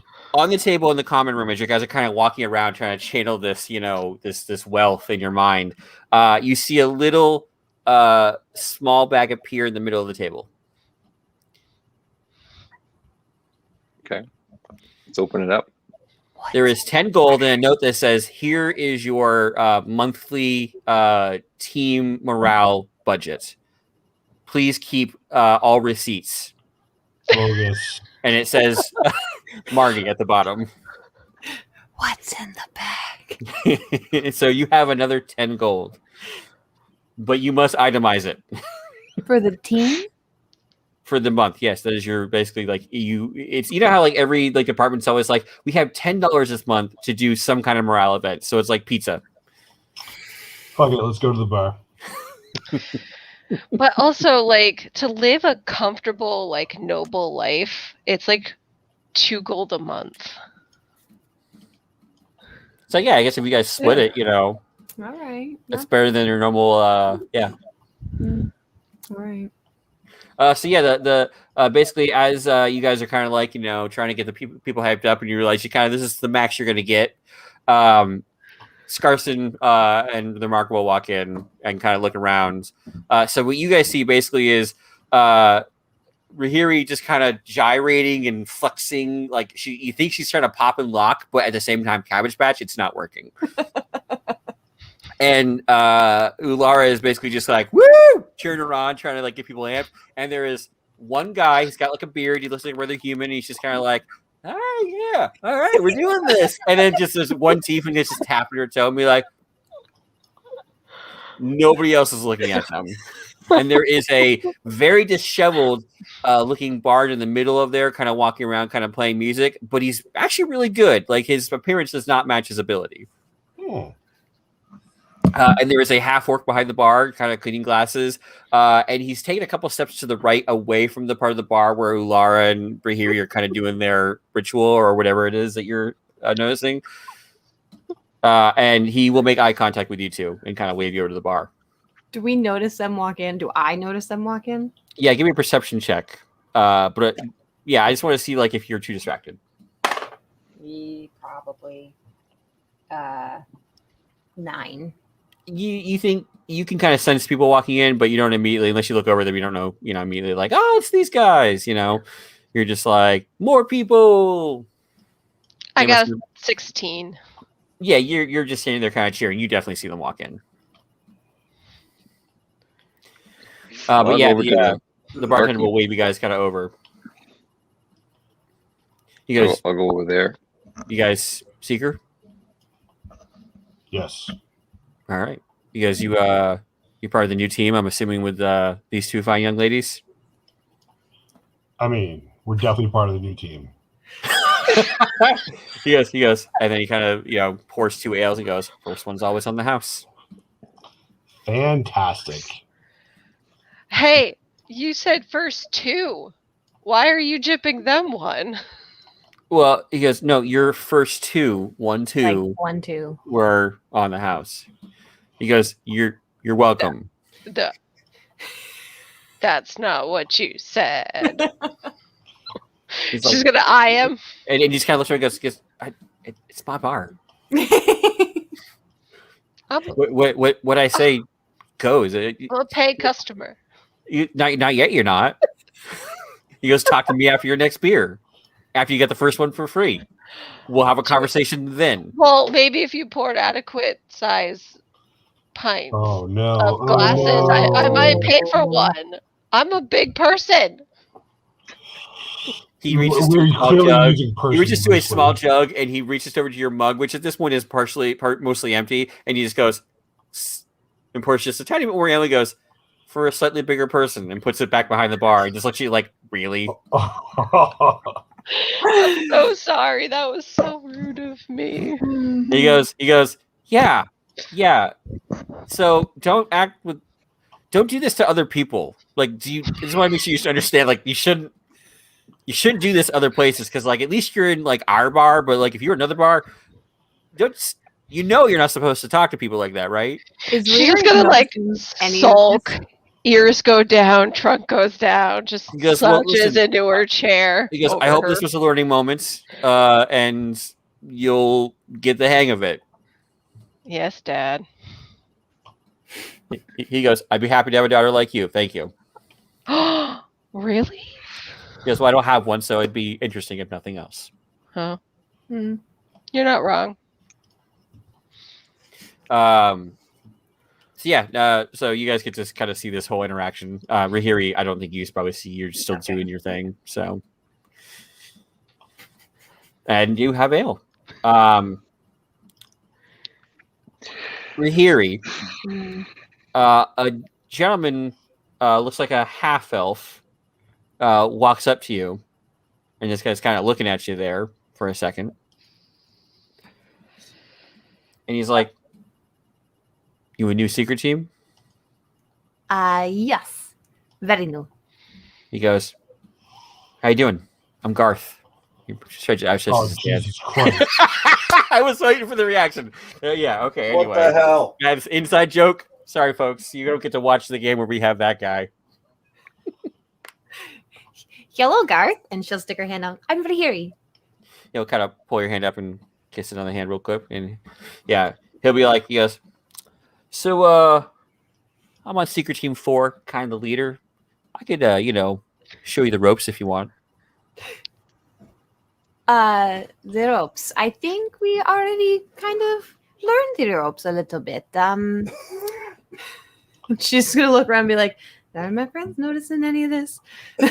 Yeah, I mean, a guy attempting to look really suave has walked up to Rahiri and they're talking.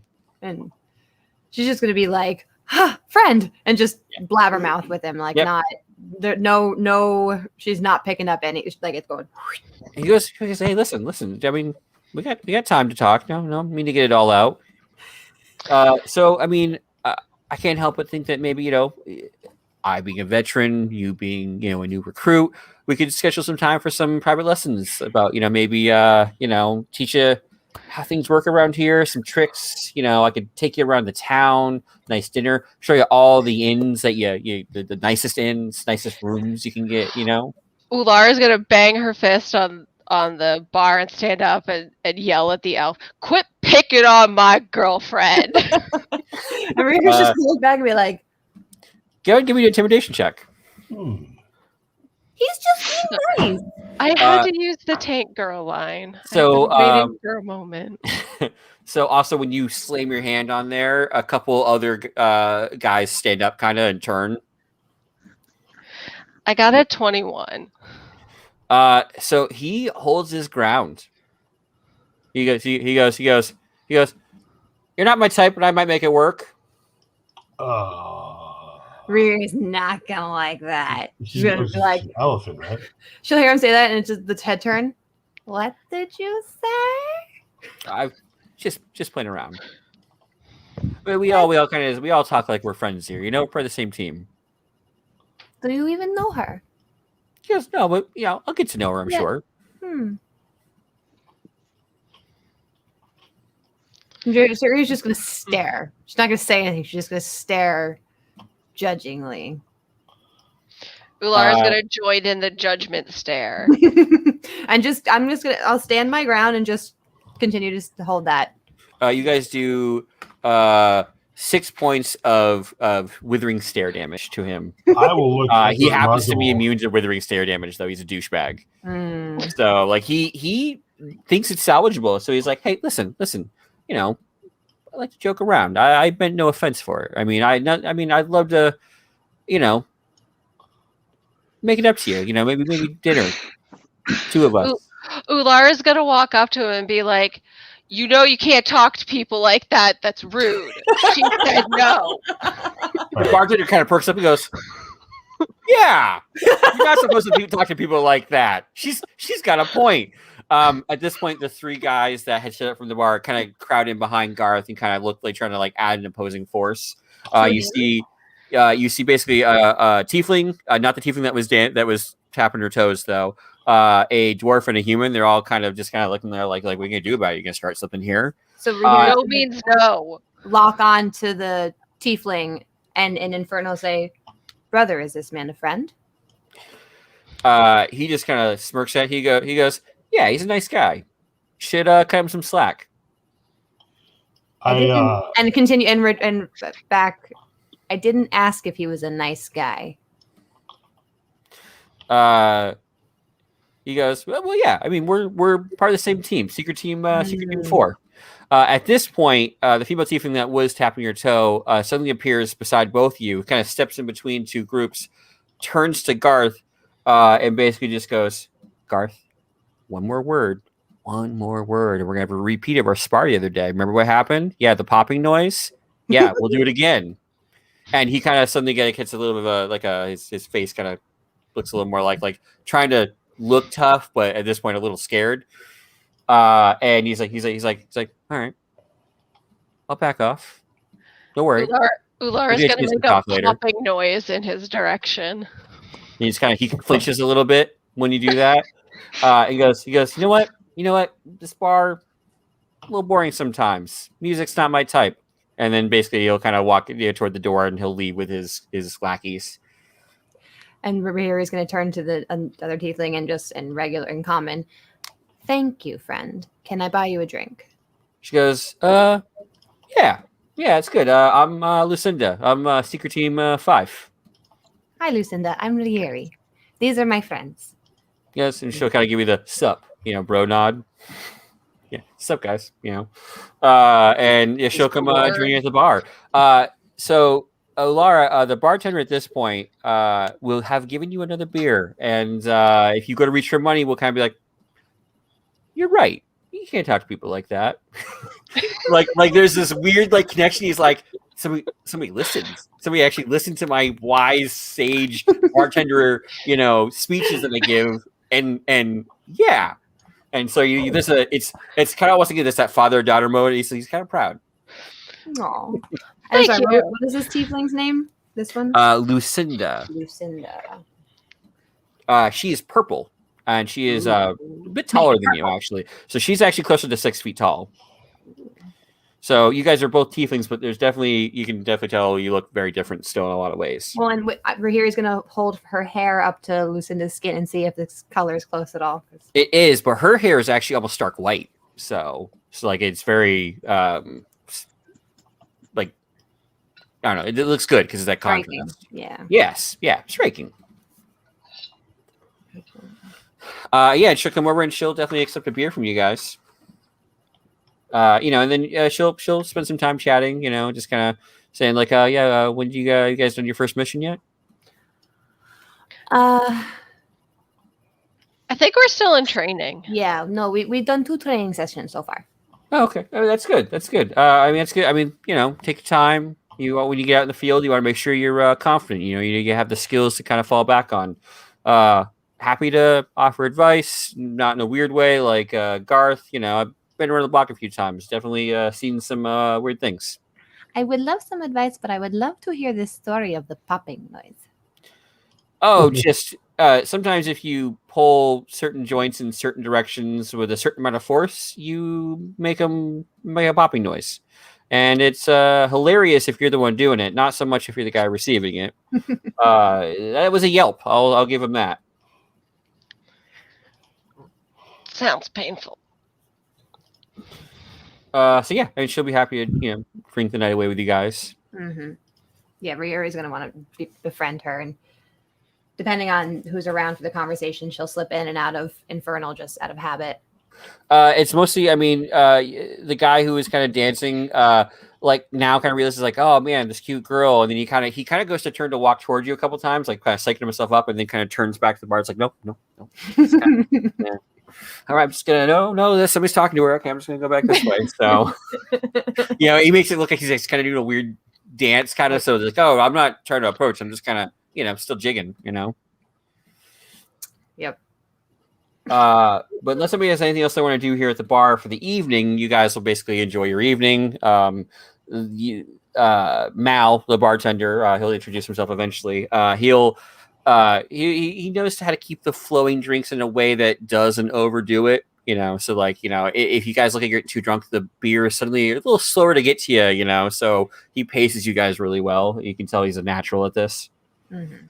And then you'll head back to the dorm. Again, above the door in big, bright, obvious letters, Dwarven Erotic Porn Museum. So doesn't, again, look like the area around the door is well traveled. Not a lot of takers, apparently, for this lost art form. And then you guys have the run of the dorm.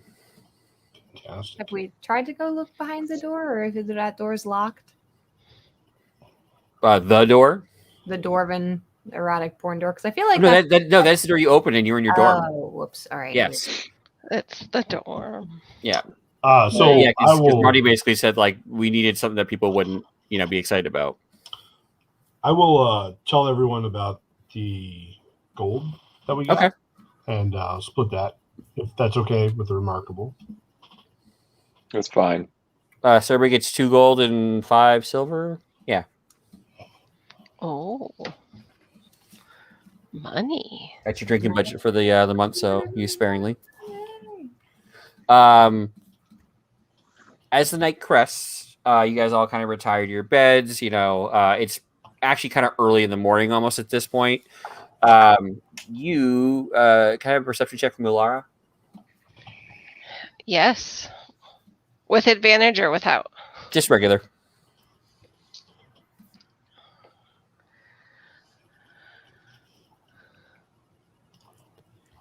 $15.